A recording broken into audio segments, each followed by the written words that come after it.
you, denizens, your former network executive reaction to all of you out there who have commented that Alex Kurtzman, the creator of what we lovingly call Kurtzman Trek, has spoiled Star Trek for us so badly, especially the first 2 seasons of Picard, that you will never watch season 3, no matter how many accolades are heaped upon it. You have gone so far as to pillar us for watching it.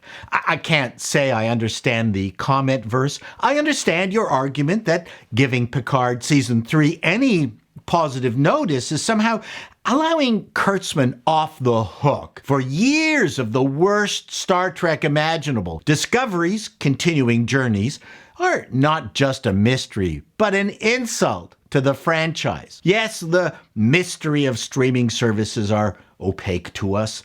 Contrast Discovery on Paramount Plus with TOS on NBC back when it first aired in the 60s. There, the network execs could hardly wait to get the show off their schedule, changing times, squeezing their budgets, and we all know how wrong they were. But how on earth has Disco stayed alive? God, there's yet another season of that utter waste of streaming hard drive space to come. Yes, the mystery of contracts and commitments. I understand that each year of its existence is somehow an insult to the collective intelligence of the universe and another paycheck to Kurtzman, the ruiner. You see, I get it. Yet, out of his collective abominations has sprung Picard, season 3, a fresh green shoot popping out of the charred soil of a rampant forest fire. Proof that even after such devastation, beauty can return with the promise of rebirth. Now, I'm not predicting anything post-Picard Season 3. I'm fairly certain that the TNG cast insert is a one-time affair. Certainly for the 100-plus-year-old Patrick Stewart, this is his last Trek. And Season 3 is not even over. It could turn to crap, though the Oracle of Trek, Robert Meyer Burnett, assures us not to fear.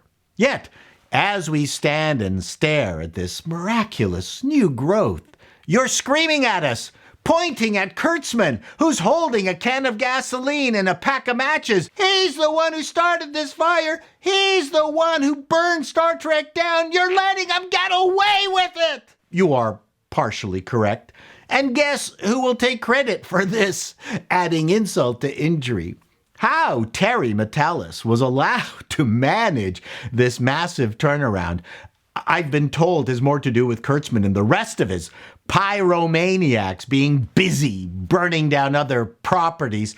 They tossed the keys to the broken down wreckage of Picard to Terry because the engine was blown, the rocker panels rusted out. What could Terry do with it? Little did Kurtzman, or Michelle Paradise, Kurtzman's rad femme co-showrunner on Disco, know that Terry was the Carol Shelby of TV shows.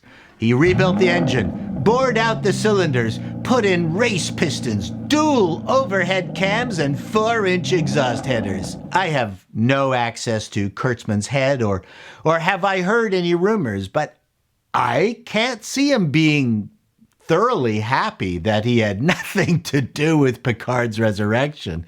It repudiates everything he has done with Star Trek, including going back to his horrific scripts for the J.J. Abrams movies. Picard is literate, true to canon, has male characters who are heroic, does not on said male characters. It returns a semblance of military decorum to the crew. There has been nothing woke about it. The stakes are huge. The adventure is ripping.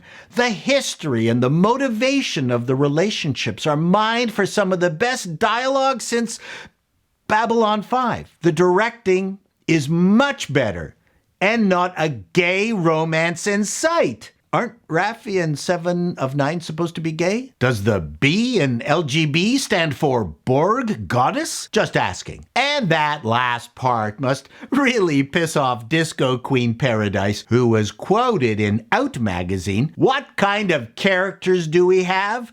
Who else do we need? What more do we need in visibility? Who is not represented? And those are discussions that we have on a regular basis in the writing room, which is why disco sucked so badly.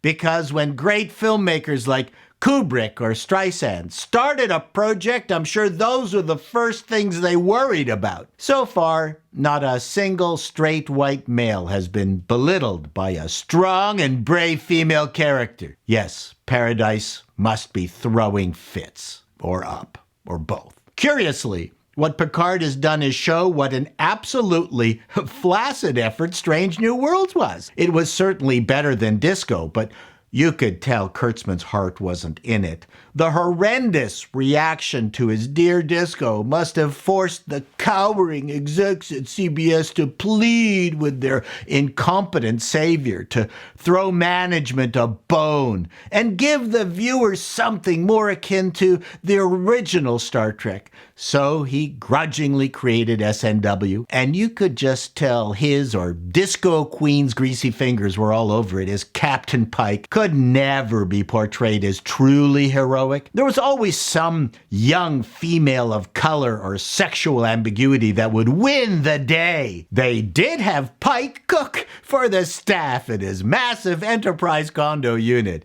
That's what we came to Star Trek for, cooking with Emerald Lagasse in space. At no time was there ever an episode featuring Una, Pike, and Spock together on their own. Why? Was Rebecca Romaine too hot? I have no idea. Whatever it was, you could tell the brakes were put on it so it wouldn't outshine Rainbow Disco. But I'm sure he's happy about the massive deal he has cut with CBS that lets him continue to keep failing upwards. Are we punishing Kurtzman by not watching Picard? I doubt it, but that's not our job as fans of Star Trek. Picard Season 3 has proven that I continue to be a fan, even after I thought I hung up my tricorder for the last time. What is the future of Star Trek? I have no idea. I wish Terry Matalas the best. His future is bright somewhere. Whether Kurtzman's ego can accommodate Terry, I have no idea. Till next time, denizens, be seeing you.